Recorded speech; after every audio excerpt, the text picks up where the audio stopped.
ভাইরা আসসালামু আলাইকুম রহমতুল্লাহ। হিন্দু ভাইরা যারা আছেন তাদের প্রতি রইল আমার নমস্কার।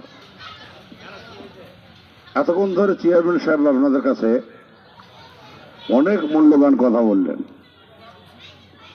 আমি শুধু বলবো, আমাদের নেতা তারেক সাহেব উনি অনেক আগে বলেছিলেন যে এইবারের নির্বাচন খুব জটিল নির্বাচন হবে, তাই না?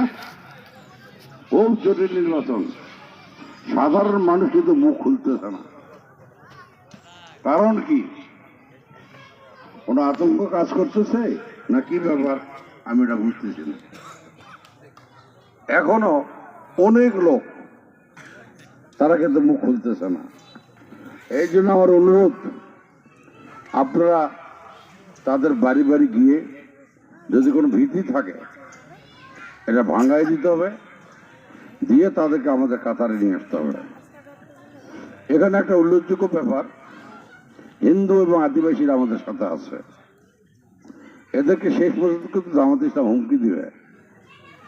এই হুমকি আমাদেরকে মোকাবিলা করতে হবে। তাদের বাড়িতে গিয়ে আমরা বলে আসবো, যে কোনো বিপদে আপদে আমরা তোমাদের সাথে আছি, আমাদের চেয়ারম্যান আছে, তোমাদের কোনো ভয় নাই, তোমরা একবারে কাজ চালিয়ে যাবে, ভয়ের কোনো কারণ নেই। এখানে আমাদের কিন্তু মানুষের কাছে ভোট চাওয়ার আমাদের কিন্তু নির্বাচনী ওয়াদা আছে, সেটা কিন্তু জামাত ইসলামের নাই। জামাত ইসলাম একদিন বলল যে দাঁড়িপাল্লায় ভোট দিলে জামাতে ভোট দিলে বেহেশত পাওয়া যাবে। ও গান বাজনা শেষ। এখন তারা নতুন গান বাজনা মহিলাদের মধ্যে ওই তালিম করার নামে ঢুকে মোবাইল নম্বর নিয়ে কিছু টাকা ঢুকানোর চেষ্টা করতেছে। এই ঘোরা তো ঘোরা ওদের কি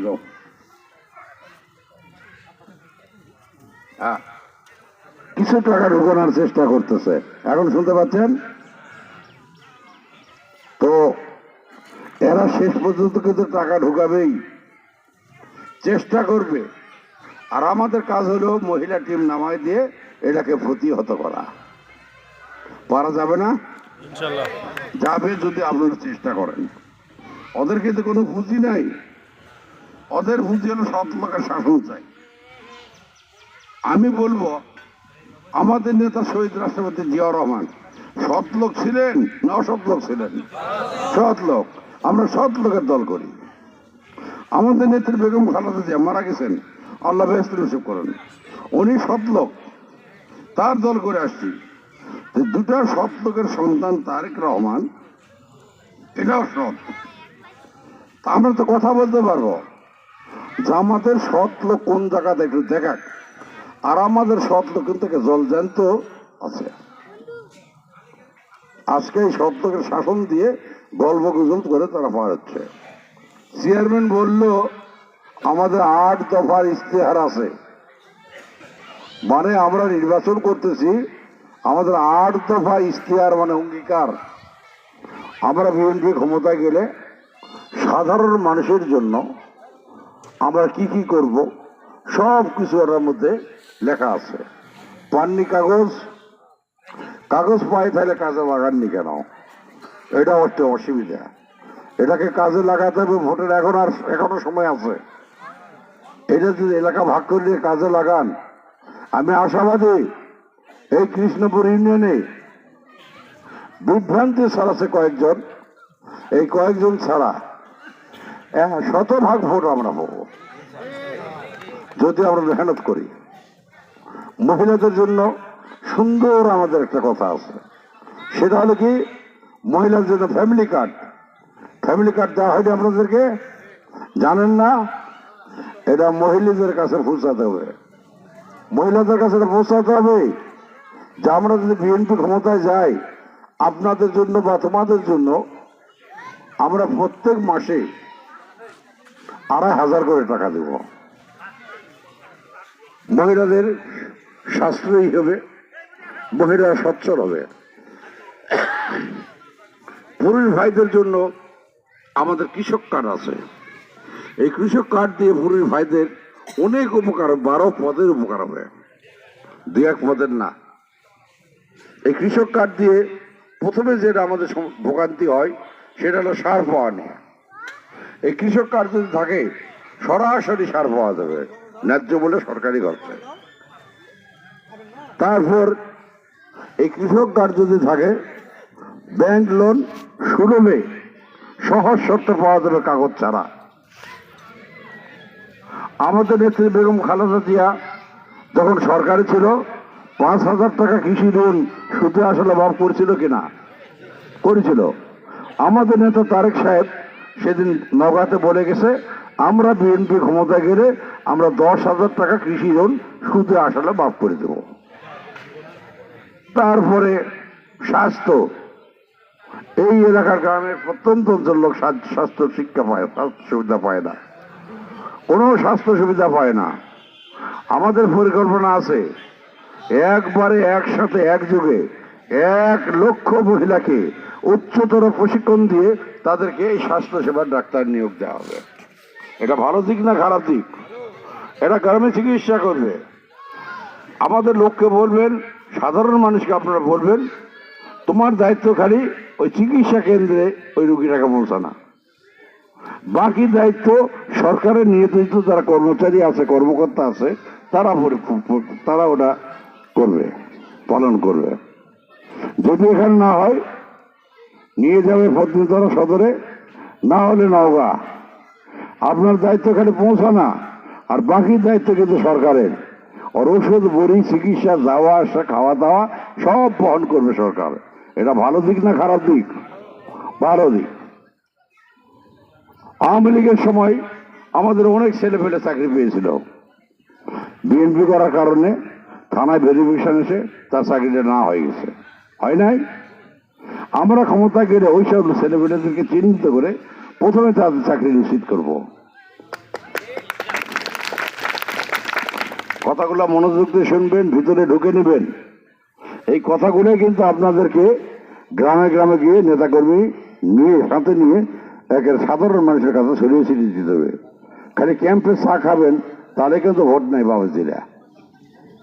ক্যাম্পের চা কিন্তু ভোট দেবে না, ভোট দেবে গ্রামের সাধারণ মানুষ। সাধারণ মানুষের মুখে যান, সামনে যান, তাহলেই সব খবর পাওয়া যাবে, তাহলেই সব খবর পাওয়া যাবে। তা আমি আর একটা কথা বলতে চাই, বেকার নাই এমন একটা বাড়ি আছে, শিক্ষিত বেকার, অল্প শিক্ষিত বেকার একটা বাড়ি আছে, সেই বাড়িতে বেকার নেই, দেখাতে পারবেন না, সব বাড়িতে বেকার আছে। এইসব বেকারদের জন্য আমাদের পরিকল্পনা তাদেরকে উন্নত প্রশিক্ষণ দিয়ে বিদেশে পাঠানো হবে। যদি সে সৌদি আরব যেতে চায় তাকে আরবি ভাষা রপ্ত করানো হবে, করে ওই বিদেশে যাবে, বিদেশি ভাষা ওখানে বলতে পারলে সে অনেক টাকা বেতন পাবে। এটা লাভ না ক্ষতি? আমাদের বাংলাদেশে অনেক অফিসার অত বেতন পাবে না। ওই ছেলেটা একসময় সংসারে বোঝা ছিল, তখন সে সংসারের সম্পদ টাকা পাঠাবে, স্বাবলম্বী হবে, বাড়ির টিনের ঘর ভাঙে যা পাকা বিল্ডিং হবে, 2-10 বিঘা জমি হবে, নিঃসন্দেহে এটা লাভ। কারণ ওই ছেলেটা হতাশায় মাদকাসক্ত হয়ে যাচ্ছে, নেশাগ্রস্ত হয়ে যাচ্ছে, হচ্ছে না? এখান থেকে ফিরিয়ে আনতে হবে, না হলে আগামী দিনে এই নেশাখোর বদমাইশ দিয়ে কিন্তু দেশ ভরে যাবে। কথাটা মনে রাখবেন। এইরকম অনেক সুবিধা আছে। সবচেয়ে বড় সুবিধা মসজিদের ইমাম মসজিদ খাদেম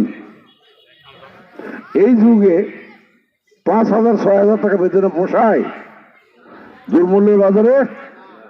আমাদের পরিকল্পনা ওই মসজিদের ইমাম মসজিদ খাদেম তাদেরকে সরকারিভাবে সম্মানী ভাতা দেওয়া হবে। কথা বুঝতে পারছেন কিনা? এখানে হিন্দু সম্প্রদায় আছে, তারাও বঞ্চিত হবে না, তারাও সেম সিস্টেমে সম্মানী ভাতা পাবে।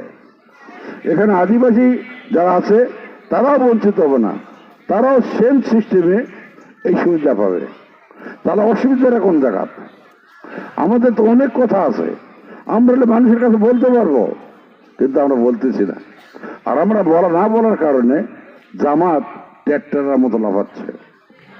এদের লাফান বন্ধ করার একটা পথ হলো আপনাদেরকে মুখ খুলতে হবে। মুখ খুলে এই কথাগুলো গ্রামের মানুষকে, সাধারণ মানুষের কানে পৌঁছায় দেবেন। দেখবেন ইনশাআল্লাহ 12 তারিখ বৃহস্পতিবার আমরা বিপুল ভোটে কৃষ্ণপুর ইউনিয়নে জয়লাভ করব। আর যদি না পৌঁছান, এই মাঠে ধর্মসভা হলো রাতের বেলা 12টা পর্যন্ত সভা শুনলেন, সভা শুনে বিড়ি টানতে টানতে বাড়ির যাত্রা সভা ভুলে গেলেন। পরদিন সকালে ওটা সবার খুব প্রয়ার নাই। তাহলে এই যে হুজুর বললো আর ওই যে শুনলো, এটার কোনো নাম আছে? কোনো লাভ নাই। অতএব যেটা আমরা বলছি সেটাকে অন্তরের ভিতরে গ্রহণ করতে হবে, কাজে লাগাতে হবে। দেখবেন ইনশাল্লাহ এই কৃষ্ণপুর ইউনিয়ন শুধু বসুন্ধরা থানা না, 2 থানার মধ্যে ফার্স্ট হবে, যদি আপনারা আমার এই কথাগুলো কাজে লাগাতে পারেন। বুঝতে পারছেন? আর যদি ওই ক্যাম্পে স্যার দোকানে বসে থাকে, চা খান আর বিড়ি খান, জায়গা মতো গেলেন না, তাহলে কিন্তু হবে না। তাই অনুরোধ করে সকলে হাত পা ধরে দলের স্বার্থে, দেশের স্বার্থে, তারেক রহমানের স্বার্থে আর মাত্র কটা দিন আছে, আজ থেকে নড়ে চড়ে আপনারা নেমে যান। দেখবেন 2 থানার মধ্যে ফার্স্ট হবেন। আর আমি ঘোষণা দিচ্ছি, 2 থানার মধ্যে কৃষ্ণপুর ইউনিয়ন ফার্স্ট হলে আমাদের দলের পক্ষ থেকে তাদের সম্মানজনক পুরস্কার দেওয়া হবে। আর বেশি বলবো না, যেইটুকু বললাম এইটুকু মনের মধ্যে গাঁথে রাখবেন, তাহলে কাজ হয়ে যাবে। জামাত ইসলাম 17 বছর ছিল না, খালি নজরুল চেয়ারম্যান আর বিএনপির কটা লোক নিয়ে এই এলাকার হিন্দু, মুসলমান, বৌদ্ধ, খ্রিস্টান সবাইকে রক্ষা করেছে। এখন জামাত ইসলাম ভোট চাইতে আসবে, আপনারা বলবেন যে আমাদের সাবেক এমপি সাহেব এখানে এই কলেজ মাঠে এই কথাগুলো বলে গেছেন। লোকে বলতে বলবেন, আপনারা গ্রামের লোক বলতে বলবেন। তা আপনারা ক্ষমতা গেলে আমাদের জন্য কি করবেন? কিচ্ছু করতে পারবে না। নবঘণ্ট আর একটা পারবে কি জানেন? সৎ লোকের শাসন। এই জামাত ইসলাম এটা সৎ লোক দেখান তো আমাকে, পারবে না। কিঞ্চিত 2-1 জন থাকতে পারে, শতকরা 5টা। সুতরাং ভয়ের কোনো কারণ নেই, আমরা সৎ লোকের দল করি, আমরা এগিয়ে যাব, ইনশাল্লাহ আমরা কামিয়াব হব। সকলকে ধন্যবাদ। বাংলাদেশ জিন্দাবাদ। আসসালামু আলাইকুম। আমাদের কৃষ্ণপুরবাসীর পক্ষ থেকে একটি দাবির কথা বলা হচ্ছে আর কি। কি কথা ওটা? ওই হাফেজি মাদ্রাসা একটু বিল্ডিং করে দেওয়ার কথা। আর এখান থেকে কৃষ্ণপুরের যে গোরস্থান আছে, এইটা অনেক লম্বা রাস্তা, বর্ষার সময় লাশ নিয়ে যাওয়া খুব কষ্ট হয়। এই রাস্তাটা মানে সংস্কার করে দেওয়া লাগবে। ক্ষমতায় যদি না আসেন তাহলে কিছু করা সম্ভব? গল্পই থাকবে। আগে ক্ষমতায় নিয়ে আসেন, তারপরে এগুলো গল্প কিচ্ছা করেন, তখন দেখা যাবে। কৃষ্ণপুর ইউনিয়ন যদি ফার্স্ট হয় 2 থানার মধ্যে, তাহলে ফার্স্ট এখানে তার কাছেও ফার্স্ট হবে, তাই না? যে বেশি আগাবে তার জন্য আমরাও বেশি আগাবো, এটা তো বলা লাগবে না।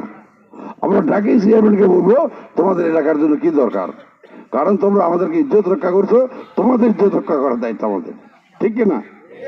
সকলকে ধন্যবাদ।